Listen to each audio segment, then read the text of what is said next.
नमस्कार दोस्तों, heat machine channel में स्वागत है। दोस्तों, हीट मशीन खेसारी लाल यादव और जाहिद अख्तर का बेहतरीन जोड़ी एक बार फिर आप सबको देखने को मिलेगी। इससे पहले भी खेसारी लाल यादव और जाहिद अख्तर की जोड़ी काफ़ी बवाल मचा चुकी है, जो कि इससे पहले भी काफ़ी ब्लॉकबस्टर गाने जाहिद अख्तर और खेसारी लाल की जोड़ी दे चुकी है। और वही बात करते हैं फिर से एक बार दर्शकों के विशेष डिमांड पर जाहिद अख्तर ने अपने फेसबुक पोस्ट के जरिए लिखते हुए लिखा है कि दर्शकों के विशेष डिमांड पर खेसारी लाल यादव और जाहिद अख्तर की जोड़ी एक बार फिर आ रही है।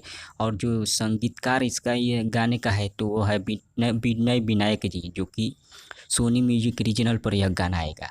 एक बार फिर जाहिद अख्तर और खेसारी लाल की जोड़ी धूम मचाने के लिए तैयार है।